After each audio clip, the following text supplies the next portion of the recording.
Assalamualaikum dear students, welcome back in another lecture of biology and human welfare, and in this lecture we will study the role of microbes in industry. इस वाले lecture में हम study करने जा रहे हैं role of microbes in industry. Industry में microbes का क्या रोल है, इंडस्ट्री में माइक्रोब्स क्या काम करते हैं, हम देखेंगे कि इनका रोल क्या है. ये जो माइक्रोब्स है, number of microbes, large number of microbes, बहुत सारे माइक्रोब्स को यूज किया जाता है इंडस्ट्री में. Large number of microbes they are been used in the industry.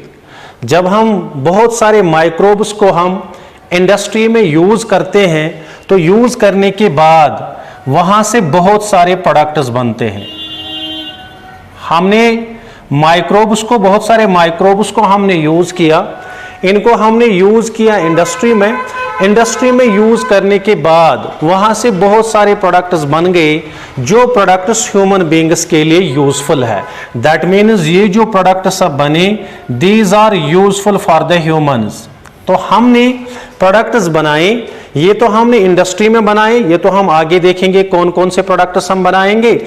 हमने माइक्रोब्स को लिया, इनको हमने इंडस्ट्री में लिया, इंडस्ट्री में लिया तो प्रोडक्ट्स बनाए, बहुत सारे प्रोडक्ट्स बनाए. वो प्रोडक्ट्स फिर ह्यूमन्स के लिए यूजफुल है, वो प्रोडक्ट्स फिर ह्यूमन्स के लिए फायदेमंद है. तो इसी रोल को हम नाम देते हैं role of microbes in industry. हम माइक्रोब्स को इंडस्ट्री में यूज करते हैं, फिर हम डिफरेंट टाइप्स ऑफ प्रोडक्ट्स बनाते हैं, वो प्रोडक्ट्स फिर ह्यूमन बीइंग्स यूज करते हैं. लेकिन जो हम ये माइक्रोब्स लेते हैं इंडस्ट्री में, ये हम लेते हैं बिग टैंक्स में, उनको हम नाम देते हैं स्टेनलेस स्टील वेसल्स में.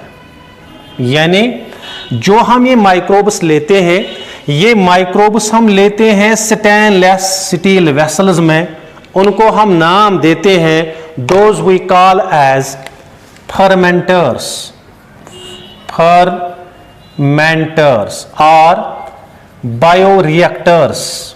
उनको हम नाम देते हैं फर्मेंटर्स, उनको हम नाम देते हैं बायोरिएक्टर्स, क्योंकि इन फर्मेंटर्स में, इन बायोरिएक्टर्स में बहुत सारे रिएक्शंस होते हैं, इसलिए हम इसको नाम देते हैं बायोरिएक्टर्स. बहुत सारे रिएक्शंस होंगे, लेकिन ये जो फर्मेंटर्स होते हैं या ये जो बायोरिएक्टर्स होते हैं, इसमें डिफरेंट टाइप्स ऑफ सिस्टम्स लगे होते हैं. There is a system that is called agitator system, उसमें शेकिंग सिस्टम लगा है, एजिटेटर सिस्टम लगा है, उसमें ऑक्सीजन डिलीवरी सिस्टम, उसमें ऑक्सीजन डिलीवरी सिस्टम लगा है, उसमें पीएच एंड टेम्परेचर को कंट्रोल करने के लिए सिस्टम लगा है, pH and temperature control system. और इसमें सैंपलिंग पोर्ट होता है, सैंपलिंग पोर्ट होता है. दैट मीन्स इसमें एजिटेटर सिस्टम लगा होता है, ऑक्सीजन डिलीवरी सिस्टम लगा होता है क्योंकि ऑक्सीजन चाहिए इनको, कभी pH and temperature control system लगा है, सैंपलिंग पोर्ट सिस्टम लगा है, ये सारी चीजें इसमें लगे होते हैं. लेकिन अब हम क्या करते हैं, ये जो फर्मेंटर होती है, ये जो स्टेनलेस स्टील वेसल्स होते हैं, फर्मेंटर्स होते हैं, हम इनमें डालते हैं, इन स्टीललेस वेसल्स में हम डालते हैं डिजायर्ड माइक्रोब्स. लेकिन पहले डालने से पहले हम इसमें डालते हैं न्यूट्रिएंट सॉल्यूशन या मीडियम, न्यूट्रिएंट मीडियम और न्यूट्रिएंट सॉल्यूशन. यानी ये जो फर्मेंटर्स है या बायोरिएक्टर्स है, इसमें हम न्यूट्रिएंट मीडियम डालते हैं. उस न्यूट्रिएंट मीडियम के बाद हम इसमें डिजायर्ड स्ट्रेन ऑफ माइक्रोब्स, फिर हम इसमें माइक्रोब्स डालते हैं, डिजायर्ड माइक्रोब्स डालते हैं एज इनोक्यूलम, वो हम डालते हैं एज स्टार्टर, एज इनोक्यूलम. तो जब हम इसमें डालते हैं ये डिजायर्ड माइक्रोब्स एज इनोक्यूलम, लेकिन पहले हमने न्यूट्रेंट मीडियम बनाया, उसी में हमने इनोक्यूलम डाला, डिजायर्ड माइक्रोब डाला. और जो हम ये माइक्रोब इसमें डालते हैं, जो स्टेप्स है स्टार्टिंग, यानी इस प्रोसेस को स्टार्ट करने के लिए जो steps required for the starting of this process, that is called, उस प्रोसेस को हम नाम देते हैं अपवर्ड स्ट्रीमिंग, अपवर्ड स्ट्रीमिंग। यानी all the steps which are used we can say all the steps जो है which are used for this process को इनिशिएट करने के लिए, प्रोसेस को स्टार्ट करने के लिए जो भी स्टेप्स है, सारे स्टेप्स उनको फॉर्म करते हैं अपवर्ड स्ट्रीमिंग। और वो स्टेप जिसमें हम प्रोडक्ट्स को रिकवरी करते हैं, product recovery, steps which are required for the product recovery, product recovery, वो वाले स्टेप्स जिसमें हम प्रोडक्ट्स की रिकवरी करते हैं उसको हम नाम देते हैं डाउनवर्ड स्ट्रीमिंग, डाउनवर्ड स्ट्रीमिंग। और जो actual process of microbial action होती है, actual process of microbial activity, उसको हम नाम देते हैं streaming. That process is called streaming. तो हमने बात की यहां पे कि जो स्टेप्स हमें जरूरत है, स्टार्टिंग स्टेप जो हमारी जरूरत है माइक्रोबियल एक्शन के लिए, जो स्टार्टिंग स्टेप्स होते हैं उसको हम नाम देते हैं डाउनवर्ड अपवर्ड स्ट्रीमिंग। और जो स्टेप्स जिनके थ्रू हम प्रोडक्ट्स की रिकवरी करते हैं उसको हम नाम देते हैं डाउनवर्ड स्ट्रीमिंग।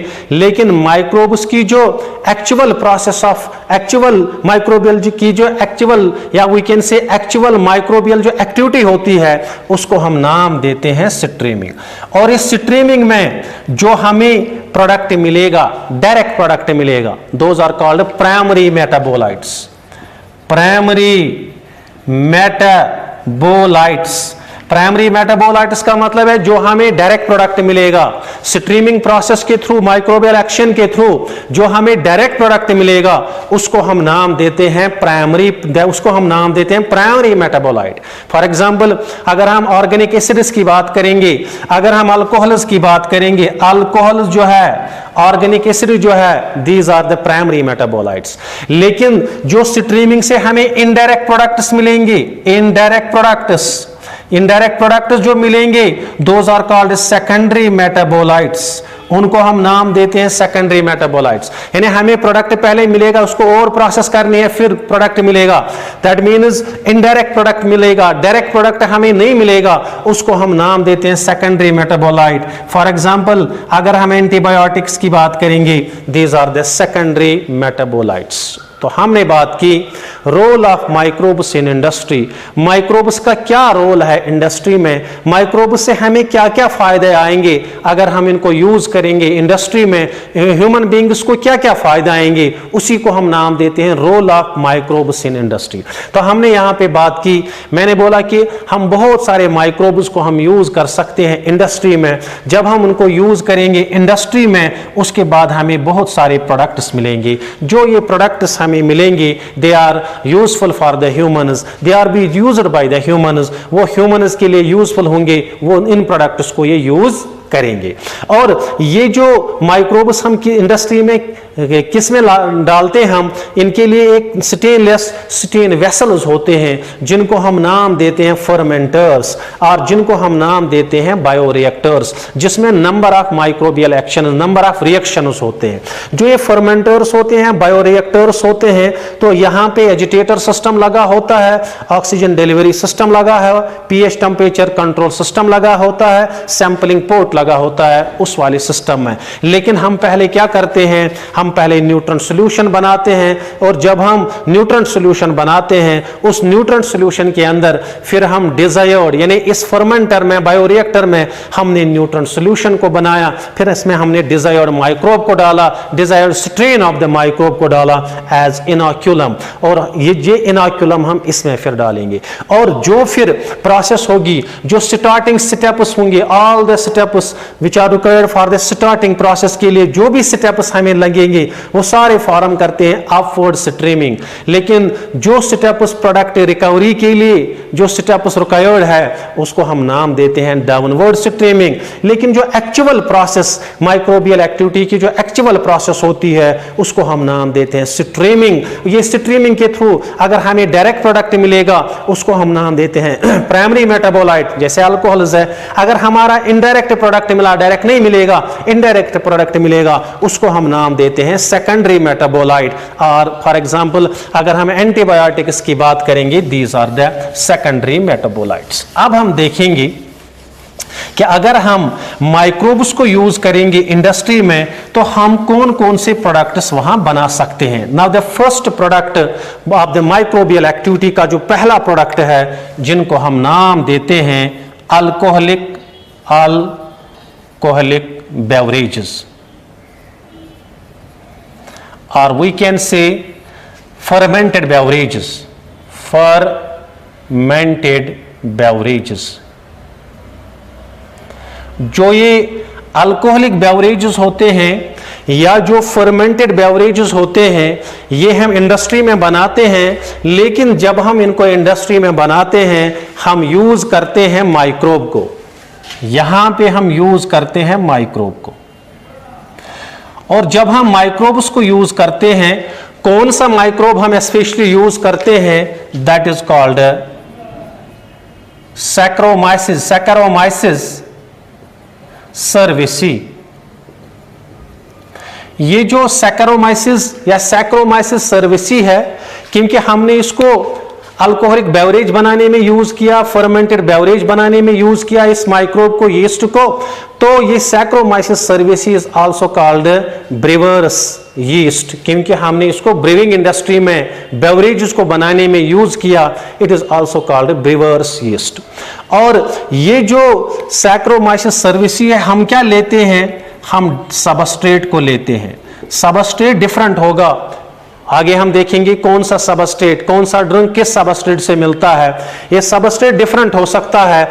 इस सबस्ट्रेट के अंदर हम माइक्रोब डालेंगे सैक्रोमाइसिस सर्विसी, तो हमें वहां से मिल जाएगा अल्कोहल्स, हमें वहां से ड्रिंक्स मिलेंगे, हमें वहां से अल्कोहल्स मिलेंगे। लेकिन बेस्ड ऑन कि कौन सा अल्कोहल हमें मिलेंगे, based on the percentage of the alcohol, alcoholic percentage की बुनियाद पे, परसेंटेज ऑफ अल्कोहल, हम ड्रिंक्स को या लिक्योर्स को डिवाइड कर सकते हैं दो ग्रुप्स में। अगर हम लेंगे बीयर को लेंगे, अगर हम वाइन को लेंगे, ये जो दो ड्रिंक्स है इनको हम नाम देते हैं सॉफ्ट लिक्योर्स, क्योंकि इनमें अल्कोहलिक परसेंटेज कम होती है, सॉफ्ट लिक्योर्स। और अगर हम this beer and this wine, these are the alcoholic drinks, लेकिन इन अल्कोहलिक ड्रिंक्स के अंदर जो दिस परसेंटेज ऑफ अल्कोहल होता है वो कम होता है, इसलिए हम इनको नाम देते हैं सॉफ्ट लिक्योर्स। अगर हम फॉर एग्जांपल ब्रांडी लेंगे, ब्रांडी, या पहले हम अगर हमारे पास रम होगी, ब्रांडी होगी या विस्की होगी, दीज आर द ड्रिंक्स। लेकिन ये वाले जो ड्रिंक्स होते हैं या वोडका होगा, दीज आर द ड्रिंक्स जिनको हम नाम देते हैं, they are called hard liquors. यानी हमारे पास दो किस्म के ड्रिंक्स होंगे based on the percentage of the alcohol, beer होगा, वाइन होगा, these are the alcoholic drinks, but इनमें परसेंटेज ऑफ अल्कोहल कम है, इनको हम नाम देते हैं सॉफ्ट लिक्योर्स। इसी तरह हमें रम है, ब्रांडी है या वोडका है, विस्की है, इनके अंदर जो परसेंटेज ऑफ अल्कोहल होती है वो परसेंटेज ऑफ अल्कोहल इनमें ज्यादा होती है, these are called the hard liquors. These are the two types These are the two types of the drink, soft and hard vodka. और ये जो अल्कोहलिक ड्रिंक्स है, अगर हम फॉर एग्जांपल बीयर को देखेंगे, इसमें बीयर, इसमें percentage of alcohol that is 2 to 6%। अगर हम वाइन को देखेंगे, इसमें परसेंटेज ऑफ अल्कोहल 10 to 20%। अगर हम रम को देखेंगे इसमें परसेंटेज ऑफ अल्कोहल 40%। अगर हम ब्रांडी को देखेंगे इसमें परसेंटेज ऑफ अल्कोहल 60 to 70%। अगर हम दिस वोडका को देखेंगे, वोडका इसमें percentage of alcohol 70 to 80%। That means इनमें परसेंटेज ऑफ अल्कोहल अलग अलग है। अगर हम फॉर एग्जांपल बीयर के अंदर परसेंटेज ऑफ अल्कोहल 2 to 6%, इसमें परसेंटेज ऑफ अल्कोहल 10 to 20%। इन दो ड्रिंक्स को हम नाम देते हैं नॉन डिस्टिल्ड ड्रिंक्स, इन तीन ड्रिंक्स को हम नाम देते हैं डिस्टिल्ड ड्रिंक्स। और इसमें इनमें तीन में परसेंटेज ऑफ अल्कोहल ज्यादा है, इन दो में परसेंटेज ऑफ अल्कोहल कम है। लेकिन जो ये बीयर है, ये बीयर हम कैसे कहां से बना सकते हैं? दिस कैन बी, इसका सबस्ट्रेट जो है राइस हो सकता है, यानी राइस इसका सबस्ट्रेट है। फिर इसमें सैक्रोमाइसिस सर्विसेज जो है, सैक्रोमाइसिस सर्विसेज पे काम करेगा, तो इसकी वजह से हमें बीयर बनेगा। तो सबस्ट्रेट यहां पे राइस बनेगा। इसी तरह है यहां पे वाइन, इसके लिए ग्रेप्स है, सबस्ट्रेट इसके लिए ग्रेप्स है। और इसी तरह जो रम है इसके लिए शुगर है या शुगर केन है, शुगर केन है, इसके लिए पोटैटो है और इसके लिए ग्रेप्स है। दैट मीन्स इनमें अलग अलग, अगर हम देखेंगे इसमें परसेंटेज ऑफ अल्कोहल ये है, लेकिन इसके लिए सबस्ट्रेट ये है, इस पे काम करेगा माइक्रोब, ग्रेप्स पे काम करेंगे माइक्रोब, शुगर केन पे काम या शुगर्स पे काम करेंगे माइक्रोब्स, तो पोटैटो पे दीज आर द सबस्ट्रेट्स। तो हमें ड्रिंक मिली, तो पहला जो प्रोडक्ट हमें मिला, those are called alcoholic drinks और अल्कोहलिक बेवरेजेस। ये जो अल्कोहलिक बेवरेजेस है इनको हम फर्मेंटेड बेवरेजेस भी कहते हैं, इसमें प्रोसेस ऑफ फर्मेंटेशन होती है। लेकिन हम यहाँ पे माइक्रोब को यूज करते हैं। माइक्रोब कौन होता है? ये सैक्रोमाइसिस सर्विसी होता है, ब्रीवर्स यीस्ट होता है, ये सबस्ट्रेट पे काम करता है, तो हमें अल्कोहल बनता है, हमें अल्कोहलिक ड्रिंक्स बनेंगे। ये अल्कोहलिक ड्रिंक्स जो है based on the percentage of alcohol, के परसेंटेज ऑफ अल्कोहल कितनी होगी? बीयर एंड वाइन, इसमें परसेंटेज ऑफ अल्कोहल कम है, इनको हम नाम देते हैं सॉफ्ट ल्यूकर्स। इनमें परसेंटेज ऑफ अल्कोहल ज्यादा है, इनको हम नाम देते हैं हार्ड ल्यूकर्स। इसमें परसेंटेज ऑफ अल्कोहल 2 to 6% है, इसमें 10 to 20% है, इसमें 40% है, रम में ब्रांडी में 60 to 70% और वोडका में 70 to 80%। इसका सबस्ट्रेट जो है राइस से बना सकते हैं, ग्रेप्स से, ये शुगर केन से, ये पोटैटो से और ये grapes. This the first product. And the second product जो है, second product of this microbe का जो है, जो हम इंडस्ट्री में बना सकते हैं, those we call as antibiotics. Second product जो हम बनाएंगे इसको हम नाम देते हैं, दोज आर कॉल्ड एंटीबायोटिक्स। ये जो एंटीबायोटिक्स है, एंटी का मतलब है असल में anti means against and BIOS means life. ये हम देखेंगे कि क्या ये अगेंस्ट लाइफ है, ये हम आगे देखेंगे। ये जो एंटीबायोटिक्स है, antibiotics these are the organic compounds और these are the substances, we can say these are the organic compounds or these are the substances which are produced from the microbes and are used to kill the growth of other pathogenic organisms या microorganisms। यानी मैंने बोला ये जो antibiotics है ये ऐसे organic compounds है, ऐसे सबस्टेंसेस है ये जो हमें माइक्रोब से मिलते हैं, लेकिन ये क्या करते हैं? ये ग्रोथ को कंट्रोल करते हैं। जो पैथोजेनिक ऑर्गेनिजम्स है उनकी ग्रोथ को ये कंट्रोल करते हैं। ऐसे ऑर्गेनिक कंपाउंड्स, ऐसे सबस्टेंसेस को हम नाम देते हैं एंटीबायोटिक्स। और ये जो एंटीबायोटिक्स है ये अगेंस्ट लाइफ का मतलब है, ये एंटीबायोटिक्स इन पैथोजेनिक ऑर्गेनिजम्स की ग्रोथ को खत्म करते हैं। अगेंस्ट है पैथोजेनिक ऑर्गेनिजम्स, तो इसीलिए हम इनको नाम देते हैं, एंटी का मतलब है Greek word against and BIOS का मतलब है लाइफ। ये जो टर्म एंटीबायोटिक की है, ये टर्म दी है सेलमैन वेक्समैन। एंटीबायोटिक की जो टर्म है ये सेलमैन वेक्समैन ने दी, और पहला जो एंटीबायोटिक बना, फर्स्ट एंटीबायोटिक, वो है दैट इज पेनिसिलिन ये जो फर्स्ट एंटीबायोटिक है पेनिसिलिन जो है, दिस इज द फर्स्ट सिलीन जो है, पेनिसिलिन जो है, this is the first antibiotic. लेकिन ये किसने डिस्कवर किया? अलेक्जेंडर फ्लेमिंग ने। अलेक्जेंडर जो फ्लेमिंग है उसने पहला एंटीबायोटिक डिस्कवर किया, उसका नाम है penicillin. This is the first antibiotic which was discovered by Alexander Fleming. तो फ्रॉम द पेनिसिलिन नोटेटम से उसने ये डिस्कवर किया। असल में ये जो अलेक्जेंडर फ्लेमिंग है ये एक बैक्टीरिया पे काम कर रहा था जिसका नाम है स्टेफाइलोकोकस। एक बैक्टीरिया पे ये काम करता था स्टेफाइलोकोकस पे, जो थ्रोट इन्फेक्शन काज करता है। उस बैक्टीरिया पे काम करता है जो थ्रोट इन्फेक्शन काज करता है बैक्टीरिया। लेकिन उसने क्या देखा कि ये जो इसके लैब में जहां पे ये काम कर रहा था उसने देखा कि ये जो स्टेफाइलोकोकस है, ये मान लीजिए दिस इज द स्टेफाइलोकोकस, हम किसी पेट्री डिश में लेंगे या किसी इक्विपमेंट में हम लेंगे, ये दिस इज द स्टेफाइलोकोकस। ये स्टेफाइलोकोकस की ग्रोथ सप्रेस रहती है, यानी यहां तक स्टेफाइलोकोकस ग्रो करता है, इससे आगे ये ग्रोथ नहीं करता है। तो उसने देखा कि इस पेट्री डिश पे एक मोल्ड है। जब उसने मोल्ड इस पे देखा है, वही उसी मोल्ड से फिर पेनिसिलिन निकला, एंटीबायोटिक निकला।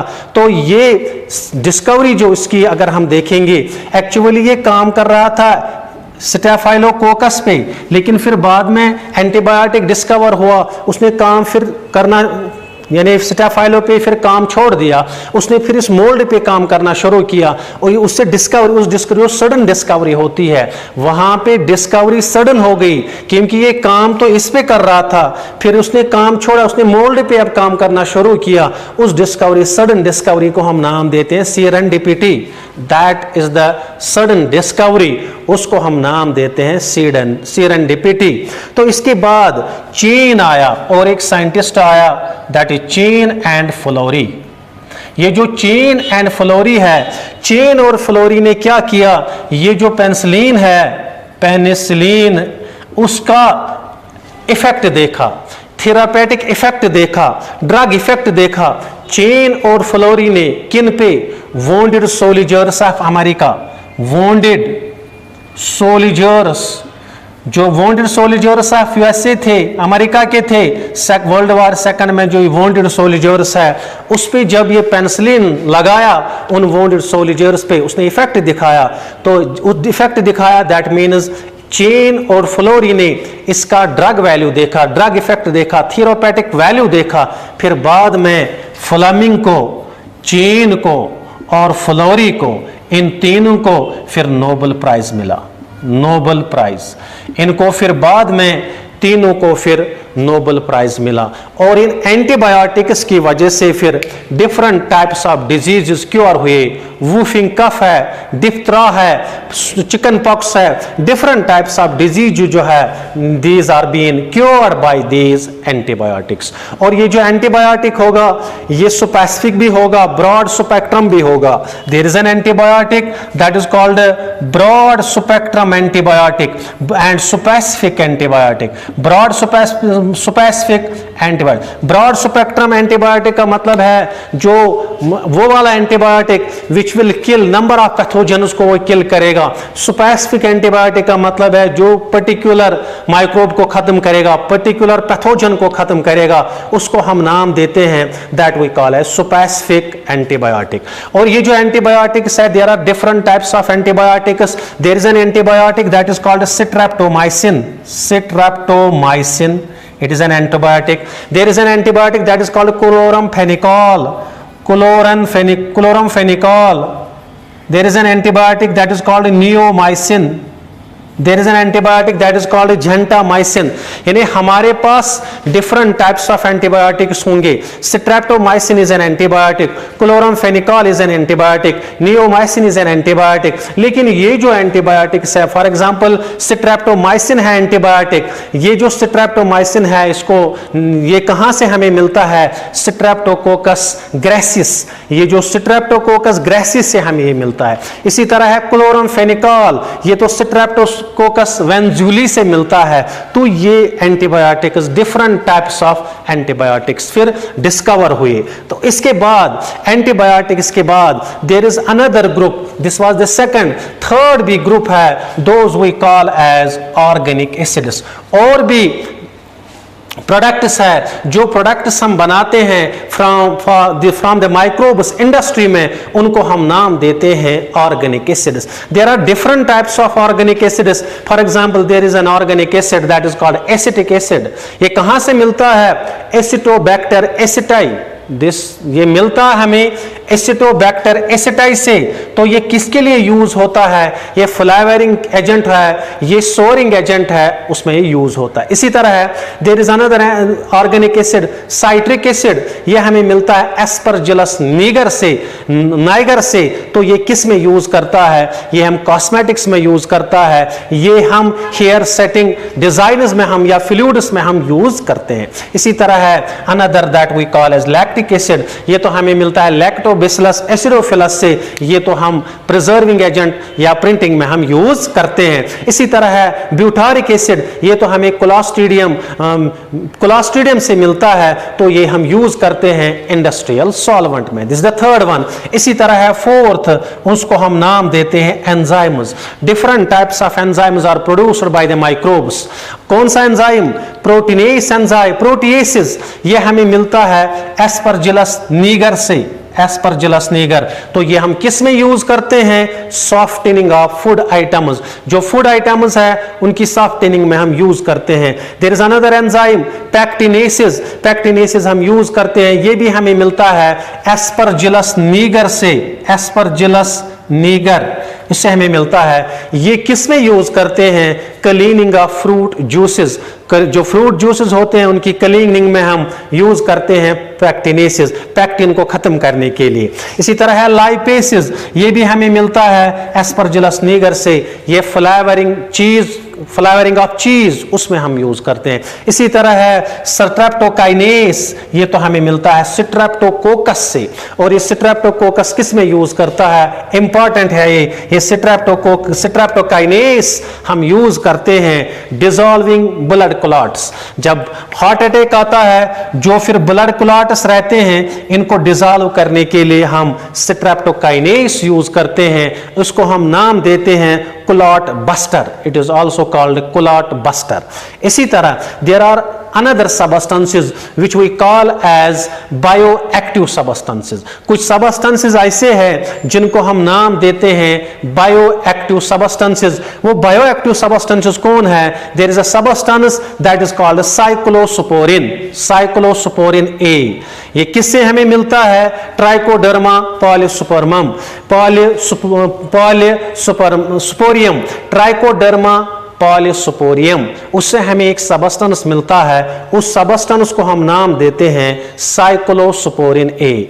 और ये किसके लिए यूज होता है? ये इम्यूनोसप्रेसिव प्रॉपर्टी है इसमें। It inhibits the activation of T cell response to transplant organ.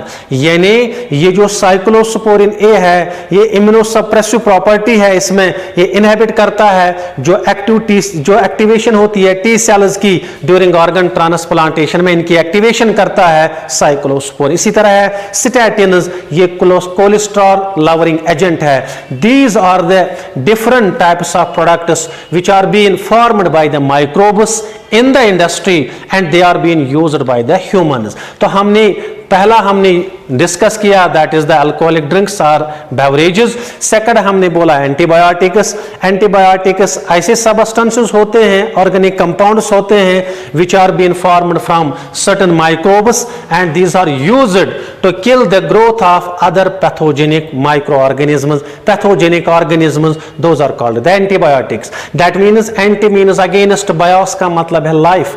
हम इनको अगेंस्ट लाइफ हम यूज करते हैं। क्यों? क्योंकि ये जो एंटीबायोटिक्स है they are used to kill the growth of pathogenic pathogenic organisms, इनको खत्म करने के लिए हम ये यूज करते हैं। This antibiotics are also called life saving drugs as well. और ये टर्म किसने दी? सेलमैन वेक्समैन ने दी। और पहला एंटीबायोटिक किसने डिस्कवर किया? ये अलेक्जेंडर फ्लेमिंग ने किया। पेनिसिलिन किया, एक्चुअली वो स्टेफाइलोकोकस पे काम कर रहा था, फिर उसने वो उसके काम जो स्टेफाइलोकोकस पे वो काम कर रहा था, उसने देखा उसके पेट्री डिश पे एक मोल्ड ग्रो होता है जो स्टेफाइलोकोकस को ग्रो करने नहीं देता है। बाद में उसने उसी मोल्ड पे काम किया तो डिस्कवर हुआ फिर पेनिसिलिन, फर्स्ट एंटीबायोटिक। उस डिस्कवरी को हम नाम देते हैं sudden discovery, that is called serendipity.